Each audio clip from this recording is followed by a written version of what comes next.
Sports Radio 66, my son. The Fan. WFAN. Sports Radio 66, The Fan.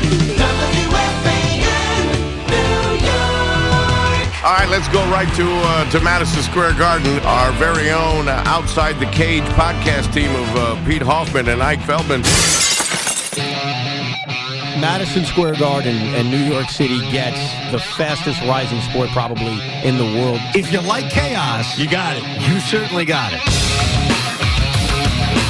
Championship belts in 2 weight classes at the same time.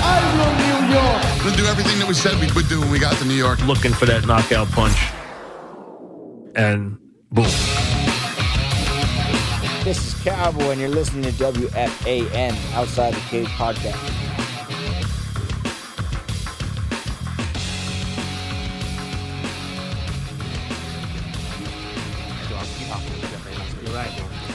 This is Pete Hoffman, WFAN's Outside the Cage, and we're being joined right now by the headline of the June 24th card on Spike of Ryan Bader.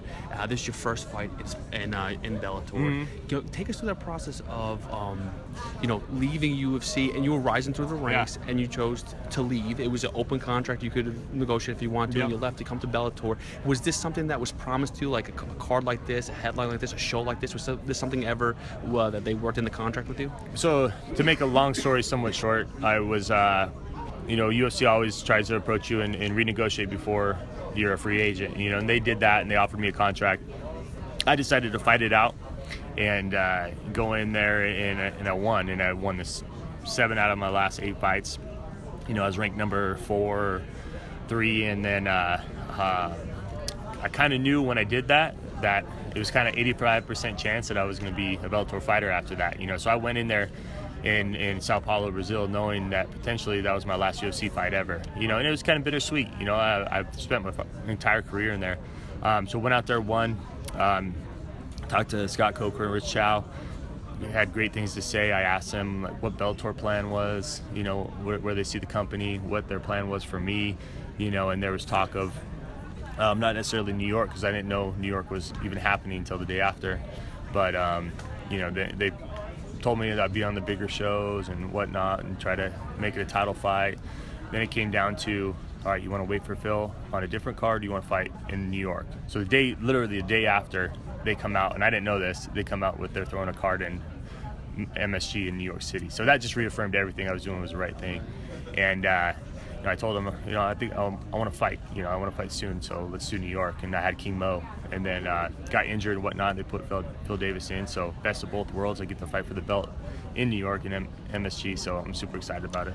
That you fought Phil before in the UFC, and the first fight was, you both are wrestlers, so we're expecting like a little bit more on the ground game, and you both stood up for most of the fight. Is that a similar approach to this fight, a rematch versus Phil? You never know. It's one of those questions where you have no idea where the fight's going to go. We're ready for it all.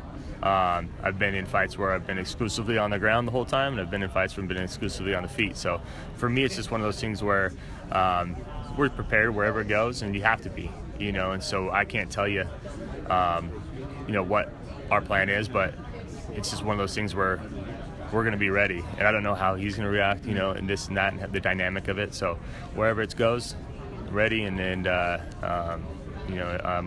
a welcome deal. And the magnitude of this card in general, the second pay-per-view for Bellator, but you guys lead into that. Yeah. So that's more pressure on you. Is there? Do you think that you're gonna have that feeling as you're walking up, like, okay, I really have to put on a good show because Bellator is relying on me to sell a lot of pay-per-view buys? Not really. I think every fight you have pressure, and whether it's even if you're coming off of 2 losses and you're going in, you're like, I can't lose a third one. It's a huge fight. I've been in that situation before, once in my career, and I've been in a situation where I won 5 in a row, and so it's one of those things where it's every fight there's a lot of pressure on the fighter, But for me, I'm not looking at it like, oh, this is a title fight or I'm leading into a pay-per-view. I'm looking at I got to go out there and do what I do best, and if I do that, everything will take care of itself. And then the title and all that kind of stuff is a cherry on top, but I'm going in there to feel, look, perform my best of my abilities, and that's all I can do. And final question for me is, we had Phil on the other day, and he said, he's not sure if you're taking out your revenge on some prior wrestling matches that you guys had back in the day, and he was expecting a phone call or like an invite to Thanksgiving. He never got it. No, so this is almost like a trilogy here. So, and there's a trophy involved. He beat me in a wrestling match. I beat him in a mixed martial arts fight, and here we go fighting for the title. Winner gets a trophy. The third competition. So this kind of settles it right now. I'm sure we'll see each other down the road also. And give them a rematch down the road. But it is what it is. We're fighting for that kind of final stake right there, and that final the trophy is a belt. So we're both competitors. I like the guy.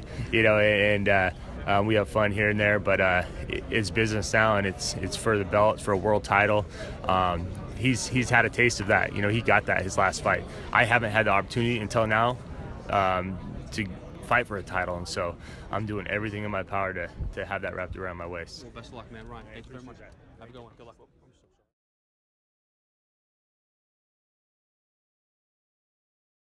All right, we're going to talk about that. This is WFAN's Outside the Cage with your host, Pete Hoffman, and we are being joined right now by Heather Hardy, who this is her first ever MMA fight. Last time we had you on our show, we were so pumped about your Invicta FC fight, and then your opponent gets injured. How'd you feel about that, first of all? Oh, it was so disappointing. Not only that I didn't have a fight, but that I had invested so much money in my training and sacrificed so much time for nothing. So I knew after the fight that I was going to have to do at least one. I just didn't know when it would happen. And did you think it was going to be an Invicta fight, or did you have an idea? Was your manager, promoter giving you any insight of what was happening? He's so funny. By the way, he's in the background right now. I don't know what he's talking about, but he's very loud, very... He's so funny. I'm sorry, I can't... You can't take him anywhere, though, right? Anyway. You can't take him anywhere. I can't. I swear. I'm so sorry. So... Yeah, I didn't know that it was going to be with Invicta. I didn't have, my heart set on anything. I just knew I wanted to do it. Invicta had reached out to us, and we were like, yeah, let's do the fight. I want to, go this way. I'd been training so long. And Bellator again, this just kind of happened. And how could I turn down a fight in Madison Square Garden? Right, no, that was... You are my favorite person. I swear, that was so good. Lou stopped by, and,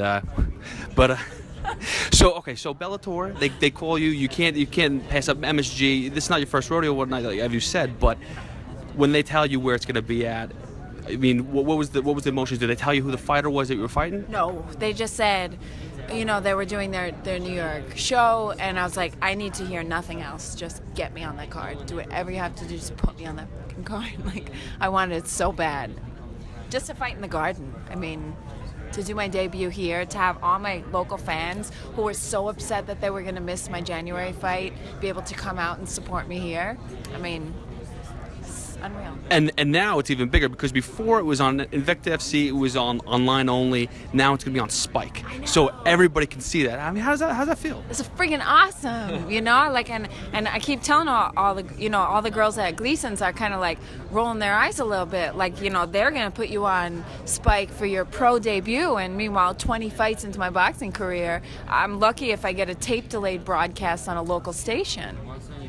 Now, do you know about your opponent at all? Have you studied her? Do you know much about her? In 20 boxing matches, I've never ever looked at tape. I mean, it gets in your head. You think, I'm going to do this, I'm going to do this, I'm going to do this. I let my coaches watch the tape and tell me how to train. And Now, but again, you're coming from this boxing background. Are you worried about potentially going to the ground? Have you been working on, I believe, your jiu-jitsu and your ground game for about a couple of years? I think you said it's about a year that I'm working on jiu-jitsu. I did some wrestling training out with Jamie Franco at Law MMA at Ray Longo's gym, and I've been working with Daniel Gracie. And you work with the Gracies, and they don't let you forget your jiu-jitsu. It always circles back to jiu-jitsu, and it took me a while, but one day at Daniel Gracie Academy, Coach Nick, one of my boxing MMA coaches, said to me, stop trying to do everything right and just do what you feel.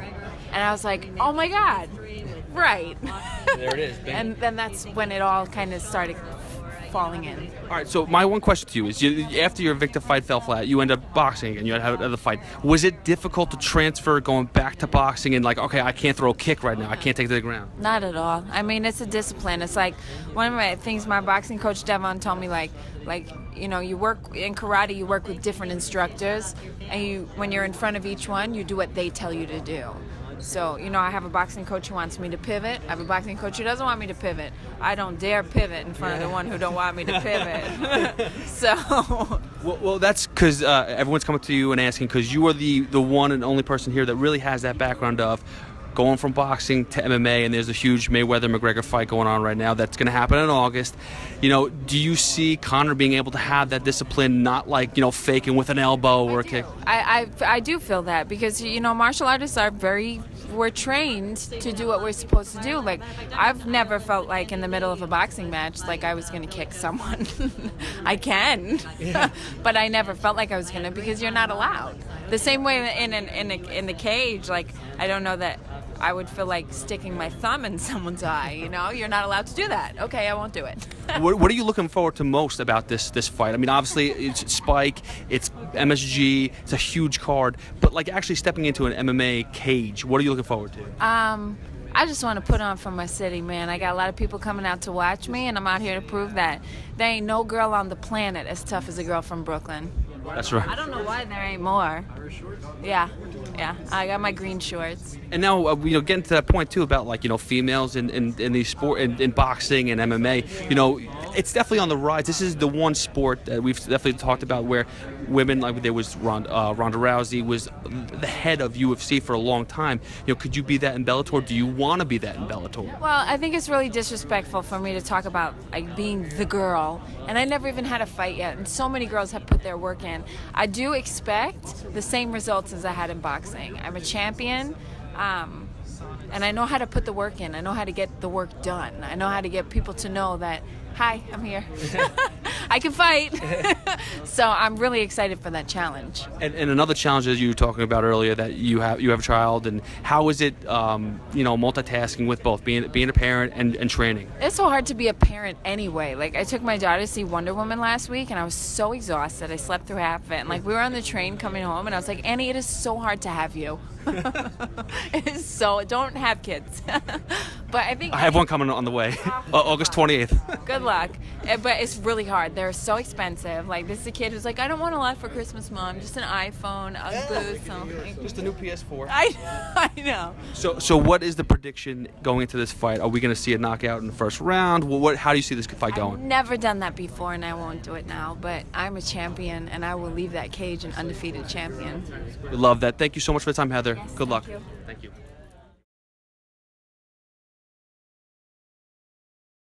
This is Outside the Cage with Ike Feldman, and we're here with Ryan Couture at the Bellator 180 Media Scrum in NYC. Ryan, how you doing, man? Feeling great. How are you? I'm great, thank you. You're the first fighter to ask how I'm doing. Well, anyway, how's the weight cut going? Obviously, it's Wednesday, and we're a couple days out. Everybody, they talk about the struggle sometime. How's it going for you? It's best ever. I'm up a weight class. Normally I'd be trying to get to 155 right now, but I only got to get to, I think, 171 with the pound allowance they give us. So take a hot shower Friday morning, I should be right there. And how much do you look to bounce up on Saturday night when you take to the cage? I won't weigh more than probably 175, 180 on fight night. So I'm a lightweight, just moonlighting at welterweight for this one. So it's been no stress and no real effort to diet to get where I need to be for this fight. I'm looking forward to it. Now, is that to make sure you are full effort, full throttle the entire fight to go 3 rounds and keep the cardio? Because obviously I've seen with Edgar that if he cuts to 55, he's 59, or when he's featherweight, he's 48. Is that to keep the intensity throughout the 3 rounds? I think that'll be a side effect. That'll be an added benefit. Really, wasn't seeking to take a fight at a heavier weight, but it was the opportunity I had to be on this card, and I didn't want to pass that up. I'm so excited to fight in the Garden, so excited to be in New York and to be a part of this card with all these huge names on it. is just, it was an opportunity I couldn't pass on. So I'll definitely be going right back to lightweight after this, but yeah, it's been the nice perk has been not having to stress about my diet, not having those days where I'm run down and I'm calorie restricted and it's hard to get through training. So it's made the whole process of getting ready for the fight that much easier and that much less stress.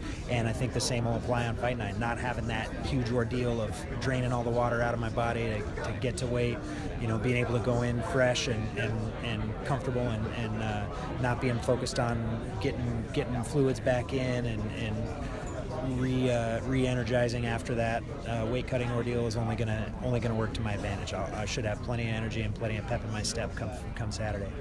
Obviously, you're well experienced in the cutting. We talked to a lot of fighters, and they say the 15 fight mark is where maybe they feel most comfortable, where they learned something, maybe they slapped in the back of the head, that they picked up something. So your next fight will be your 16th pro fight, that's correct? Yep. So what can you tell us from your first or fifth or 10th fight that you're going to do different, and what have you learned? I try and learn a little something every time out, whether it's fine-tuning the training process or fine-tuning the weight cut, or obviously always adding new techniques and refining the ones that I have. The biggest difference I've noticed now, at this point in my career, I'm a little more experienced. I've done this a few more times. Is a lot less sleepless nights, not struggling with those nerves quite as much, just feeling comfortable and confident in my preparation and being able to rest easy, knowing that we're going to be ready to go. Nice. Kelvin Gastelum tells us he does something else for the nerves the night before the fight. But anyway, so I see a lot of fighters, maybe some of them aren't googly-eyed or wide-eyed, but it is NYC. It's a big stage. It's the first pay-per-view in 3 years, I believe, since King Mo Rampage. Now, I believe you were rolling on the mats in Extreme Couture when your father was fighting. How much does that help you? Like, we see times that with the Mets or the Yankees that their sons get called up and they're in the clubhouse all the time and they grow up around fighters. Is it kind of like in your blood to be a fighter and to be in these big environments, big venues? I don't know about in my blood, but I definitely had a different perspective on it and got to be at a lot bigger events, both in the crowd and in his corner. I got to corner him for his last few fights, so having that experience backstage and walking out in front of the crowd, I think definitely helped going into my own career to minimize that sort of shell shock that you get. But it still affects me. It's still a big deal, and it's a rush every time you do it, and I think that's what keeps us coming back. We're all kind of addicts. Did you guys do anything special for Father's Day? Didn't get to do much. We've been right in crunch time at training camp, so we're looking to celebrate after the fight, and it's his birthday this week too, so we'll be partying it up good on Saturday night. Nice. Hopefully Mr. Henderson is there too, and you guys will all be partying. My final thing, any revenge after Shinzo's fight to show the Couture versus the Machino family?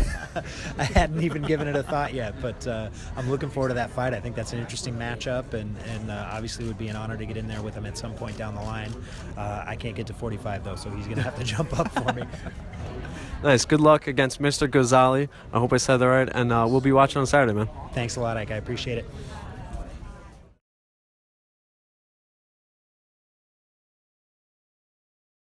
This is Ike Feldman with CBS Sports Radio. We are live at the media scrum for Bellator 180 in New York, and folks, we're joined by Jinzo Machino. Jinzo, how you doing, man? I'm good.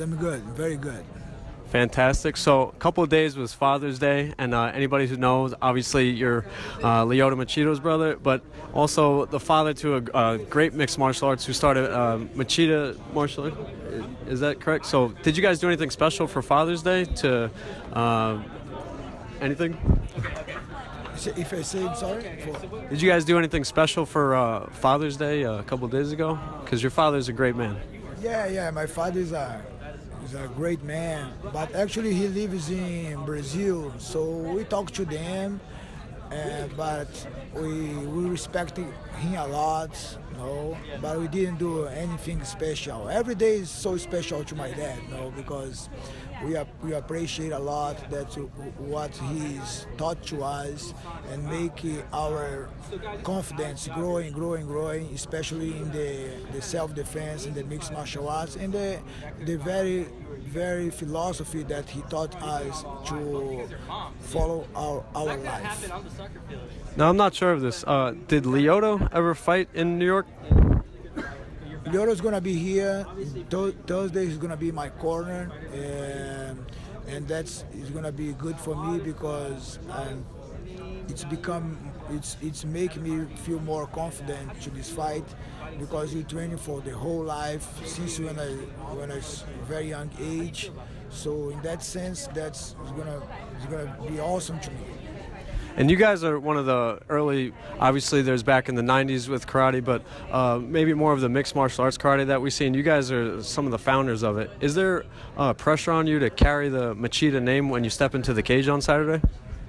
No, absolutely no, because we train for that, no. So for sure, as my brother, he became a UFC champion, like an undefeated UFC champion. So that he showed at the time he showed the real karate inside of the mixed martial arts.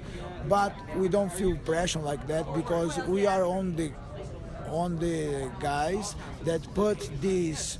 Make this karate works for the real life. So in that sense, we don't feel pressure. No, we feel confident and with our karate technique. And in your last fight, you used one of the most beautiful techniques. You tapped the front glove to lower it to throw a beautiful cross. And it was later in the round when a lot of people get tired and they lose power. Is that something you like to do? Do you like to throw more hands than feet in your fights? No, actually, during that fight, I was tired in the end of the fight for sure, but my opponent was tired also. But I keep in my mind, and that's it. If he give me the opportunity, I'll knock him out. So that's happened during that fight. And what's your question, please? Do you like to incorporate knockouts more with the hands over the feet? Oh, actually, no. It's depend of which my opponent's gonna give to me. No, I don't have like any punch or any kick. For example, if I wanna punch, but if he give me opportunity to kick, I'm gonna kick him. Great.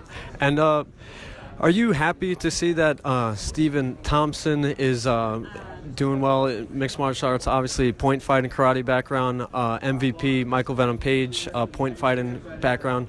Connor, yeah, he doesn't throw as many traditional karate kicks, but he has a karate stance. Are you happy that karate is being developed more in mixed martial arts? Yes, for sure. Because if you do the real karate is gonna make you more safe because you use the good distance, you use the good time, so you don't exchange punches and kicks. You're looking for the good time to apply your technique.